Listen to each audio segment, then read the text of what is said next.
వాస్తవంగా మొదటి సంధి కూడా యాదగిరి గుట్ట మీద నాయి బ్రాహ్మణులకు యాదగిరిపల్లి శివారులో ఉంది కాబట్టి వాళ్ళకే హక్కు కల్పించారు.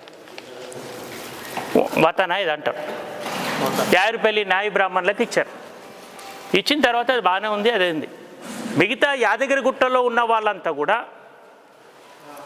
వాళ్ళు ఏమన్నారంటే మాకు కూడా అవకాశం ఇవ్వాలి, అందరికీ గుళ్ళపల్లి యాదగిరిగుట్ట వాళ్ళు ఉండగా అందరికీ అవకాశం ఇవ్వాలి, యాదగిరిగుట్ట టౌనే కదా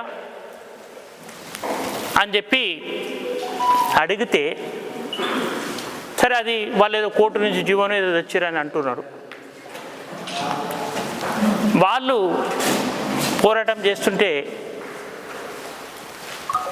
దానికి వాళ్ళు రావద్దని చెప్పి పాపం వాళ్ళు ఎవరైతే ఇప్పుడు పనిచేసే వాళ్ళు ఎవరైతే ఉన్నారో వాళ్ళు ఏమంటున్నారట, అరే పెద్ద వార్త ఇక్కడ యాదగిరిగుట్టలో మేము ఎమ్మెల్యే గారికి డబ్బులు ఇచ్చినాం కానీ ఇది వద్దని కాదు, దానికి ఒక ₹1 కోటి మాట్లాడుకున్నాం, అది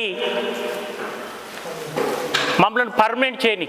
సరే సంతోషం, ఎమ్మెల్యే గారు వాళ్ళని పర్మనెంట్ చేస్తే డబ్బులు తీసుకోకుండా పర్మనెంట్ చేస్తే మేము కూడా స్వాగతిస్తాం, మేము కూడా గత చాలా రోజుల నుంచి వాళ్ళ గురించి ఆలోచించడం. అది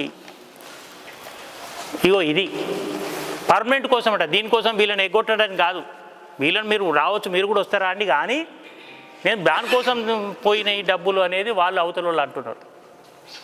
ఎంత చిగ్గు శరం ఉండాలా.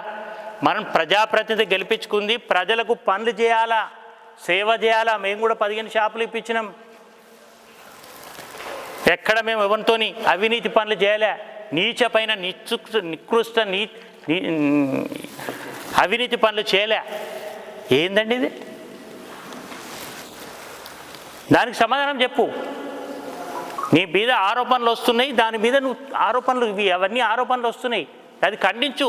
వీరభద్ర స్వామి దగ్గర తడిబట్టలతో పోయి నాకు 50 లక్షలు ఇవ్వలేదు, ₹1 కోటి నా మీద అన్ని ఆరోపణలు చేస్తుర్రు అని చెప్పు. Like and subscribe.